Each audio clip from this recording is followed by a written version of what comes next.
حضور اقدس صلی اللہ علیہ وسلم کے بعد جب صحابہ کا زمانہ آیا اور خلافت راشدہ کے آخری دور میں بڑے زبردست اختلافات حضرت علی اور حضرت معاویہ رضی اللہ تعالی عنہ کے درمیان پیش آئے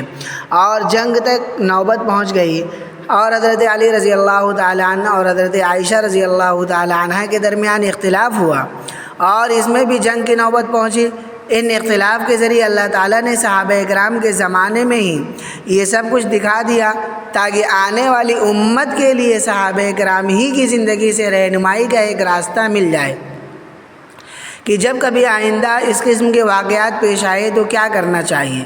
چنانچہ اس زمانے میں وہ صحابہ کرام اور تابعین جو یہ سمجھتے تھے کہ حضرت علی رضی اللہ عنہ حق پر ہے، انہوں نے اس حدیث پر عمل کیا جس میں آپ صلی اللہ علیہ وسلم نے یہ فرمایا تھا، ایسے وقت میں جو مسلمانوں کی بڑی جماعت ہو اور اس کا امام بھی ہو، اس کی لازم پکڑ لو۔ اس حدیث پر عمل کرتے ہوئے حضرت علی رضی اللہ عنہ کا ساتھ دیا اور کہا کہ حضرت علی رضی اللہ تعالیٰ عنہ اس وقت امام ہیں، ہم ان کا ساتھ دیں گے اور وہ جیسا کہیں گے ہم ویسا ہی کریں گے۔ بعض صحابہ کرام اور تابعین نے حضرت معاویہ رضی اللہ تعالیٰ عنہ کو برحق سمجھا کہ یہ امام ہے اور ان کا ساتھ دینا شروع کر دیا۔ صحابہ کرام کا تیسرا فریق وہ تھا جنہوں نے یہ کہا کہ اس وقت ہماری سمجھ میں نہیں آ رہا ہے یہ حق کیا ہے اور باطل کیا ہے، اور ایسے موقع کے لیے حضور اقدس صلی اللہ علیہ وسلم کا حکم یہ ہے کہ تمام جماعتوں سے الگ ہو جائیں۔ چنانچہ انہوں نے نہ تو حضرت علی رضی اللہ عنہ کا ساتھ دیا اور نہ حضرت معاویہ رضی اللہ عنہ کا ساتھ دیا، بلکہ الگ ہو کر اپنے گھروں میں بیٹھ گئے۔ چنانچہ حضرت عبداللہ ابن عمر رضی اللہ تعالی عنہ، حضرت عمر رضی اللہ تعالی عنہ کے صاحبزادے بڑے اونچے درجے کے صحابی اور فقیہ تھے، اس زمانے میں اپنے گھر میں بیٹھے تھے۔ ایک شخص ان کے پاس آیا اور کہا کہ آپ یہ کیا کر رہے ہیں، گھر میں بیٹھ گئے؟ باہر حق و باطل کا معرکہ ہو رہا ہے، حضرت علی اور حضرت معاویہ کے درمیان لڑائی ہو رہی ہے، اس میں حضرت علی رضی اللہ عنہ کا ساتھ دینا چاہیے اس لیے کہ وہ برحق ہے، تو آپ باہر کیوں نہیں نکلتے؟ جواب میں حضرت عبداللہ ابن عمر رضی اللہ تعالی عنہما نے فرمایا، میں نے حضور صلی اللہ علیہ وسلم سے یہ حدیث سنی ہے کہ جب کبھی ایسا موقع آئے کہ مسلمان آپس میں ٹکرا جائے اور حق و باطل کا پتہ نہ چلے تو اس وقت اپنے گھر کا دروازہ بند کر کے بیٹھ جا اور اپنے گھر کا ٹارڈ بن جاؤ اور اپنے کمان کی تانتیں توڑ ڈالو، یعنی ہتھیار توڑ دو، اور چونکہ حق و باطل کا مجھے پتہ نہیں چل رہا ہے اس لیے میں اپنے ہتھیار توڑ کر گھر کے اندر بیٹھ گیا ہوں اور اللہ اللہ کر رہا ہوں۔ اس شخص نے کہا کہ یہ آپ غلط کر رہے ہیں، اس لیے کہ قرآن کریم کا ارشاد ہے وَقَاتِلُوهُمْ حَتَّى لَا تَكُونَ فِتْنَةٌ، یعنی اس وقت تک جہاد کرو جب تک فتنہ باقی ہے، اور جب فتنہ ختم ہو جائے اس وقت جہاد چھوڑ دینا۔ حضرت عبداللہ ابن عمر نے اس کا کیا عجیب جواب ارشاد فرمایا، ہم نے جب حضور صلی اللہ علیہ وسلم کے ساتھ مل کر قتال کیا تھا تو اللہ تعالیٰ نے فتنہ ختم فرما دیا تھا، اور اب تم نے قتال کیا تو فتنہ ختم نہیں کیا بلکہ فتنے کو اور بڑھا دیا اور اسے جگا دیا، اس لیے میں حضور صلی اللہ علیہ وسلم کے ارشاد پر عمل کرتے ہوئے گھر میں بیٹھا ہوں۔ اسی بارے میں ایک محدث کا ایک قول ہے کہ جب امن کی حالت ہو اس وقت حضرت عمر رضی اللہ عنہ کی اقتداء کرو، اور جب فتنے کی حالت ہو تو ان کے بیٹے یعنی حضرت عبداللہ ابن عمر رضی اللہ تعالی عنہما کی اقتداء کرو۔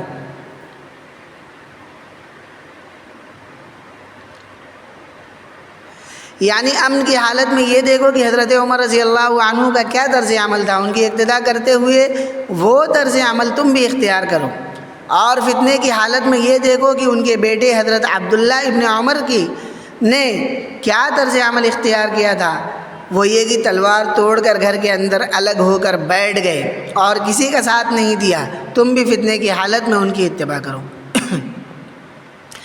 اللہ تعالیٰ نے صحابہ کرام ہی کے دور میں یہ سارے منظر دکھا دیے۔ چنانچہ جن صحابہ کرام نے حضرت علی رضی اللہ عنہ کو حق پر سمجھا انہوں نے ان کا ساتھ دیا، اور جنہوں نے حضرت معاویہ کو حق پر سمجھا انہوں نے ان کا ساتھ دیا، لیکن ساتھ دینے کے باوجود یہ عجیب منظر دنیا کی آنکھوں نے دیکھا کہ ایسا منظر دنیا نے پہلے کبھی نہیں دیکھا تھا، وہ یہ کہ حضرت علی اور حضرت معاویہ رضی اللہ تعالی عنہما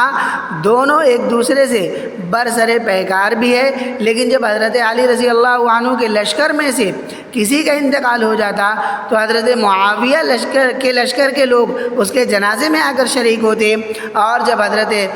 معاویہ رضی اللہ تعالی عنہ کے لشکر میں کسی کا انتقال ہو جاتا تو حضرت علی کے لشکر کے لوگ اس کے جنازے میں شریک ہوتے۔ وجہ اس کی یہ تھی کہ یہ لڑائی در حقیقت نفسانیت کی بنیاد پر نہیں تھی، یہ لڑائی جاہ اور مال کے حصول کے لیے نہیں تھی، بلکہ لڑائی کی وجہ یہ تھی کہ اللہ کے حکم کا ایک مطلب حضرت علی نے سمجھا تھا، یہ اس پر عمل کر رہے تھے، اور حکم کا ایک مطلب حضرت معاویہ نے سمجھا تھا، وہ اس پر عمل کر رہے تھے، اور دونوں اپنی اپنی جگہ پر اللہ کے حکم کی تعمیل میں مشغول تھے۔ حضرت ابو ہریرہ رضی اللہ تعالیٰ عنہ جو پڑھنے پڑھانے والے صحابی تھے، ایک بزرگ فرماتے ہیں یہ مولوی قسم کے صحابی تھے اور ہر وقت پڑھنے پڑھانے کے مشغلے میں رہتے تھے۔ ان کا طرز عمل یہ تھا کہ یہ دونوں لشکروں میں دونوں کے پاس جایا کرتے تھے، کسی ایک کا ساتھ نہیں دیتے تھے۔ جب نماز کا وقت آتا تو حضرت علی کے لشکر میں جا کر ان کے پیچھے نماز پڑھتے، اور جب کھانے کا وقت آتا تو حضرت معاویہ رضی اللہ عنہ کے لشکر میں جا کر ان کے ساتھ کھانا کھاتے۔ کسی نے ان سے سوال کیا کہ حضرت آپ نماز تو حضرت علی رضی اللہ تعالیٰ عنہ کے پیچھے پڑھتے ہیں، کھانا حضرت معاویہ رضی اللہ تعالیٰ عنہ کے ساتھ کھاتے ہیں، ایسا کیوں کرتے ہیں؟ جواب میں فرمایا کہ نماز وہاں اچھی ہوتی ہے اور کھانا وہاں اچھا ہوتا ہے، اس لیے نماز کے وقت وہاں اور کھانے کے وقت وہاں چلا جاتا ہوں۔ صحابہ کرام رضوان اللہ تعالی علیہم اجمعین نے ہمیں آپس کے اختلافات کرنے کا سلیقہ بھی سکھا دیا۔ اسی لڑائی کے عین دوران جب ایک دوسرے کی فوجیں آمنے سامنے ایک دوسرے کے خلاف کھڑی ہے، اس وقت قیصر روم کا یہ پیغام حضرت معاویہ رضی اللہ عنہ کے پاس آتا ہے کہ میں نے سنا ہے کہ تمہارے بھائی حضرت علی رضی اللہ عنہ نے تمہارے سامنے بڑی زیادتی کی ہے، اور وہ حضرت عثمان کے قاتلوں سے قصاص نہیں لے رہے ہیں۔ اگر تم چاہو تو میں تمہاری مدد کے لیے بہت بڑا لشکر بھیج دوں تاکہ تم ان سے مقابلہ کرو۔ اس پیغام کا جو فوری جواب حضرت معاویہ رضی اللہ عنہ نے لکھ کر بھیجا وہ یہ تھا، اے نصرانی بادشاہ، تو یہ سمجھتا ہے کہ ہمارے آپس کے اختلاف کے نتیجے میں حضرت علی پر حملہ آور ہوگا؟ یاد رکھ، اگر تو نے حضرت علی رضی اللہ عنہ پر بری نگاہ ڈالنے کی جرأت کی تو حضرت علی رضی اللہ عنہ کے لشکر سے نمودار ہونے والا پہلا شخص جو تیری گردن اتارے گا وہ معاویہ ہوگا رضی اللہ عنہ۔ آج ہمارا اختلاف کس نہج پر پہنچ چکا ہے، کس سطح پر پہنچ چکا ہے؟ ہمارے اختلاف کا طریقہ کیا ہو چکا ہے کہ وہ فلاں جماعت کے ساتھ جڑتا ہے، وہ فلاں جماعت میں شامل ہوتا ہے، ہم اس سے سلام کلام نہ کریں، ہم اس کی عیادت میں نہ جائیں، ہم اس کی باز پرس نہ کریں، ہم اس کی پریشانیوں کو نظر انداز کریں۔ یہ اختلاف ہمارے اندر پیدا ہو گیا، یہ حسد اور بغض ہے، یہ اختلاف کا طریقہ نہیں ہے۔ آج کل لوگ حضرات صحابہ کرام کے بارے میں کیسی کیسی زبان درازیاں کرتے ہیں، حالانکہ صحابہ کرام کی شان اور مرتبے کو سمجھنا کوئی آسان کام نہیں، ان کے جذبے کو ہم نہیں پہنچ سکتے۔ آج ہم ان کی لڑائیوں کو اپنی لڑائیوں پر قیاس کرنا شروع کر دیتے ہیں کہ جس طرح ہمارے درمیان لڑائی ہوتی ہے اسی طرح ان کے درمیان بھی لڑائی ہوئی، حالانکہ ان کی ساری لڑائیاں اور سارے اختلافات کے ذریعے در حقیقت اللہ تعالیٰ آئندہ امت کے لیے رہنمائی کا راستہ پیدا کر رہے تھے کہ آئندہ زمانے میں جب کبھی ایسے حالات پیدا ہو جائے تو امت کے لیے راستہ کیا ہے، چاہے وہ حضرت علی رضی اللہ عنہ یا حضرت معاویہ رضی اللہ عنہ یا الگ بیٹھنے والے حضرت عبداللہ ابن عمر ہو، ان میں سے ہر ایک نے ہمارے لیے ایک اسوہ حسنہ چھوڑا ہے۔ اس لیے ان لوگوں کے دھوکے میں کبھی مت آنا جو صحابہ کرام کے ان باہمی اختلافات کی بنیاد پر کسی ایک صحابی کی شان میں گستاخی یا زبان درازی کرتے ہیں۔ ارے ان کے مقام تک آج کوئی نہیں پہنچ سکتا۔ حضرت معاویہ رضی اللہ عنہ چونکہ اپنے بیٹے یزید کو اپنا ولی عہد بنا دیا تھا، جس کی وجہ سے ان کے بارے میں لوگ بہت سی باتیں کرتے ہیں، حالانکہ واقعہ لکھا ہے ایک مرتبہ جمعہ کے خطبے میں عین جمعہ کے وقت ممبر پر کھڑے ہو کر یہ دعا کی، یا اللہ میں نے اپنے بیٹے یزید کو جو اپنا ولی عہد بنایا ہے، میں قسم کھا کر کہتا ہوں اس کو ولی عہد بناتے وقت میرے ذہن میں سوائے امت محمدیہ کی فلاح کے کوئی اور بات نہیں تھی، اگر میرے ذہن میں کوئی بات ہو تو میں یہ دعا کرتا ہوں یا اللہ قبل اس کے کہ میرا یہ حکم نافذ ہو آپ اس کی روح قبض کر لیں۔ دیکھیے کوئی باپ اپنے بیٹے کے لیے ایسی دعا نہیں کیا کرتا، لیکن حضرت معاویہ رضی اللہ تعالی عنہ نے یہ دعا فرمائی۔ اس سے پتہ چلتا ہے کہ حضرت معاویہ رضی اللہ تعالی عنہ نے جو کچھ کیا وہ خلوص کے ساتھ کیا۔ انسان سے غلطی ہو سکتی ہے، پیغمبروں کے علاوہ ہر ایک سے غلطی ہو سکتی ہے، غلط فیصلہ ہو سکتا ہے، لیکن آپ نے جو کچھ فیصلہ کیا وہ اخلاص کے ساتھ اللہ کے لیے کیا۔ بہرحال حضرات صحابہ کرام نے فتنوں کی تمام احادیث پر عمل کر کے ہمارے لیے نمونہ پیش کر دیا کہ فتنے میں یہ کیا جاتا ہے۔ لہٰذا جب اس دور میں جہاں مقابلہ حضرت علی اور حضرت معاویہ رضی اللہ تعالی عنہما کا تھا، اس دور میں صحابہ کرام کی ایک بڑی جماعت الگ ہو کر بیٹھ گئی تھی، جس میں حضرت عبداللہ ابن عمر رضی اللہ تعالی عنہما جیسے صحابہ کرام شامل تھے۔ تو اس دور میں بھی جب حق و باطل کا یقینی طور پر پتہ نہیں ہے بلکہ حق و باطل مشتبہ ہے، تو اس کے سوا کوئی راستہ نہیں کہ آدمی کنارہ کشی اختیار کر لے، کسی جماعت کا ساتھ نہ دے۔ حقیقت یہ ہے کہ تکوینی طور پر اللہ تعالیٰ کو عجیب بات منظور تھی۔ جو حضرات صحابہ کرام اس زمانے میں کنارہ کش ہو کر بیٹھ گئے تھے، ان سے اللہ تعالیٰ نے دین کی بہت بڑی خدمت لے لی، ورنہ اگر سب کے سب صحابہ جنگ میں شامل ہو جاتے تو بہت سے صحابہ ان میں سے شہید ہو جاتے اور دین کی وہ خدمت نہ کر پاتے۔ چنانچہ جو حضرات صحابہ کرام الگ ہو کر بیٹھ گئے تھے، انہوں نے حدیث کو مدون کرنا شروع کر دیا، اور اس کے نتیجے میں حضور اقدس صلی اللہ علیہ وسلم کے ارشادات اور آپ کا لایا ہوا دین آئندہ آنے والی نسلوں کے لیے مدون اور مرتب ہو گیا اور ایک بہت بڑا ذخیرہ چھوڑ گئے۔